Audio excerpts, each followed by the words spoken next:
আসসালামু আলাইকুম। আপনারা কেমন আছেন? আল্লাহর রহমতে ভালো আছেন। আমিও আলহামদুলিল্লাহ ভালো আছি। আজকে আমি একটা মোচার রেসিপি নিয়ে এসেছি ভিলেজ কিচেন থেকে। আপনারা ভিডিওটা দেখতে থাকবেন আমি কিভাবে রান্না করছি। মোচাটা সবাই সব রকমের মতো খেতে ভালোবাসে। আমি আমার মতো পদ্ধতি দিয়ে রান্না করছি। আপনারা বাড়িতে এরকম করে ট্রাই করে দেখবেন, খুব সুন্দর খেতে লাগবে। তো চলুন আমি আমার ভিডিওটা স্টার্ট করছি। মোচা দিয়ে মসুর ডাল দিয়ে কি করে রান্না হয়, আপনারা সাথে থাকবেন। যে সকল ভাই বোন দাদারা বৌদিরা আমার ভিডিও দেখছেন তাদের বলে দিই, আমার ভিডিওটা সম্পূর্ণ দেখবেন। ভালো লাগলে কমেন্ট শেয়ার সাবস্ক্রাইবার করে দেবেন, পাশের বেল ঘন্টিটা বাজাতে ভুলবেন না। দেখুন তাহলে আমি কিভাবে মোচা দিয়ে ডাল রান্না করছি, আপনারা পাশে থাকবেন, সাথে থাকবেন। আমি মোচাটা ঠিক এইভাবে ছোট ছোট করে কেটে নিয়েছি। কেটে এটা হলুদ জলে ভিজিয়ে রেখেছি। এটা আমি এবার গরম জলে সিদ্ধ করে নেব। আমি এখানে মোচাটা সিদ্ধ করার জন্য কড়া বসতে দিয়েছি। এবার আমি এতে মোচাটা দিয়ে দেবো। এতে কিছুটা পরিমাণে জল দিয়ে এটা ভালো করে ফুটিয়ে নেব, যাতে কষালো ভাবটা বেরিয়ে যায়। এতে আমি জল দিয়ে দিলাম। এটা আমি এবার ঢাকা দিয়ে দেবো। প্রায় 10-15 মিনিট মতো ফুটিয়ে নেব ভালো করে। আমার মোচাটা ফুটে গেছে, এই দেখুন। এবার আমি এটা ঢেলে নেব। এই দেখুন মোচাটা আমার হাফ সিদ্ধ হয়ে গেছে। রান্নার সময় হাফ সিদ্ধ হয়ে যাবে। আমি এবার এতে সাদা তেল দিয়ে দেব। ফোড়নে দেব শুকনো লঙ্কা, তেজপাতা, সামান্য 5 ফোড়ন, একটা মাঝারি সাইজের পেঁয়াজ কুচি দিয়ে দেবো। পেঁয়াজটা ভালো করে ভেজে নেব। পেঁয়াজটা আমার হালকা বাদামি কালার হয়ে গেছে। এবার এতে মোচাটা তুলে দেবো। ভালো করে মোচাটা নেড়ে চেড়ে ভেজে নেব। মোচাটা আমার ভাজা ভাজা হয়ে গেছে। এতে এবার আমি পরিমাণ মতো লবণ দিয়ে দেবো, হাফ চা চামচ হলুদ গুঁড়ো, হাফ চা চামচ লঙ্কার গুঁড়ো, 1 চা চামচ ধনের গুঁড়ো, 1 চা চামচ জিরের গুঁড়ো,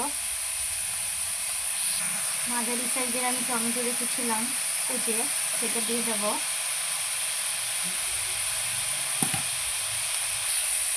আমার মোচাটা পুরো ভালো করে কষা হয়ে গেছে। আমি এখানে ডাল আলাদাভাবে সিদ্ধ করে রেখেছিলাম। এবার এই ডালটা দিয়ে দেবো।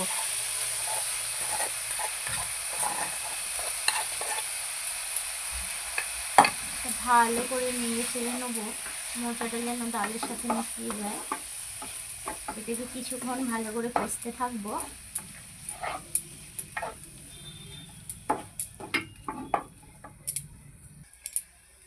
অল্প পরিমাণে একটু চিনি অ্যাড করব। চিনিটা দেওয়ার কারণ হচ্ছে এটা এমনিতেই ঝাল ঝাল টাইপের একটু লাগবে। চিনিটা দিলে খেতে আরও সুন্দর লাগবে, টেস্টটা আরও আলাদা হবে, তাই অল্প পরিমাণে চিনি দিয়েছি। এবার এটা ভালো করে নেড়ে চেড়ে কিছুক্ষণ ঢাকা দিয়ে দেবো। এবার আমি 2-3 মিনিট মতো ভালো করে ডালটা দিয়ে কষে নিয়েছি। এবার এটা আমি নেড়ে চেড়ে দেখে নেব। আমার মোচার ডাল একদম পারফেক্ট হয়েছে। এবার এতে আমি কিছুটা পানি অ্যাড করে দেবো। অল্প পরিমাণে পানি অ্যাড করব, যেহেতু ডাল মোচা সব সিদ্ধ হয়ে গেছে। কিছুটা পানি দিয়ে আমি ভালো করে কষিয়ে আর একবার নেব। সামান্য পরিমাণে পানি করছি। দেখুন পরিমাণ মতো আপনারা জল দিয়ে দেবেন, যেহেতু ডাল মোচার ডাল একটু গাঢ় গাঢ় টাইপেরই রাখতে হবে। এবার কিছুক্ষণ এটাকে ফুটতে দেব। আমি প্রায় 5-10 মিনিট মতো ঢাকা দিয়ে রাখবো, তারপরে এটা আপনাদের দেখাবো। এই দেখুন আমার ডাল হয়ে গেছে। এবার এটা আমি কিছুটা ঘি ছড়িয়ে দেবো।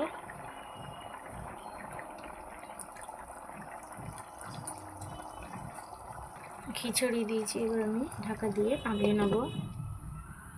এখানে আমি ডিমের কালিয়া বানাবো, তাই আমি ডিমের কালিয়া কীভাবে বানাচ্ছি আপনাদের দেখাবো। আপনারা দেখবেন অন্য পদ্ধতি করে আমি ডিমের কালিয়াটা করব। আমি এখানে ছোট ডিম নিয়েছি, ডিমগুলোকে এবার আমি কিভাবে করছি আপনারা দেখবেন। প্যানটা আমার গরম হয়ে গেছে, এবার আমি অল্প পরিমাণে সাদা তেল দিয়ে দেবো। এবার আমি ডিম একটা দিয়ে দেবো।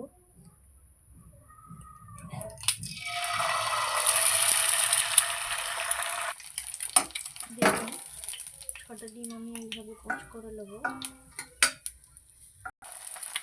আপনাদের লবণ দেওয়াটা দরকার হয়নি, দেখানো হয়নি। এবার অল্প অল্প করে ডিমের কোচে লবণ দিয়ে দেবেন। এই দেখুন আমার ডিমের কোচ বানানো হয়ে গেছে, ঠিক এইভাবে আপনারা বানিয়ে নেবেন। এবার আমি এটা কিভাবে এই ডিমের কোচকে কালিয়ে বানাচ্ছি আপনাদের দেখাবো, আপনারা সাথে থাকবেন। আমি এবার এতে সাদা তেল দিয়ে দেবো।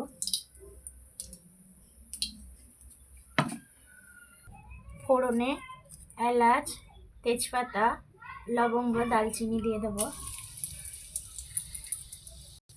এবার এতে আমি মিডিয়াম সাইজের একটা পেঁয়াজ কুচি দিয়ে দেবো। পেঁয়াজ কুচি দিয়ে দিয়েছি, এবার এতে 4টে কাঁচা লঙ্কা দিয়ে দেবো। এবার পেঁয়াজটাকে হালকা বাদামি কালার করে নেব।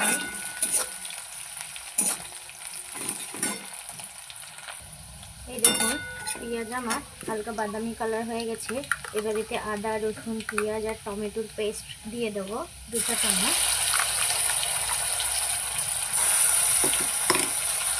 এবার এটা ভালো করে ভেজে নেব।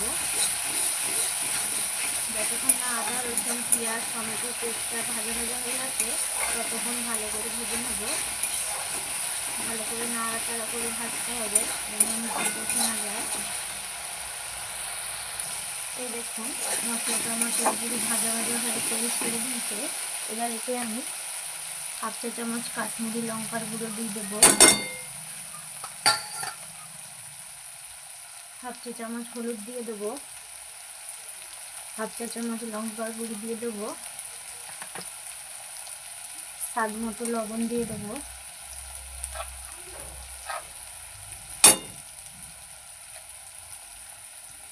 এক চা চামচ ছোট চামচের জিরে গুঁড়ো, 1 চা চামচ ছোট চামচের ধনে গুঁড়ো দিয়ে ভালো করে এবার মিশিয়ে নেব। নিয়ে অল্প পরিমাণে জল অ্যাড করে দেবো।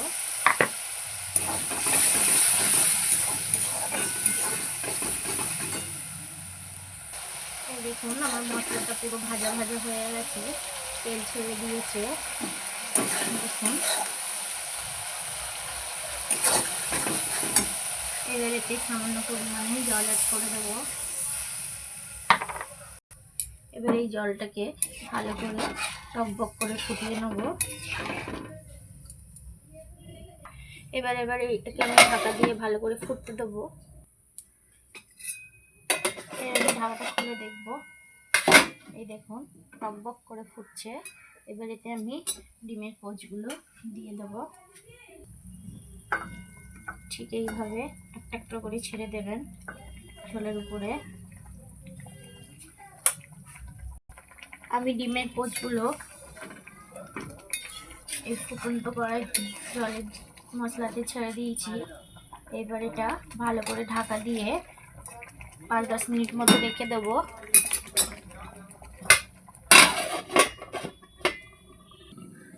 এবার আমি আমার ডিমের কালিয়াটা দেখে নেব কীভাবে হয়েছে।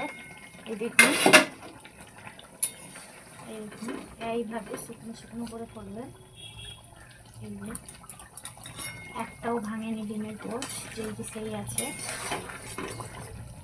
এটা আমার হয়ে গেছে। এবার আমি এটা নামিয়ে নেব।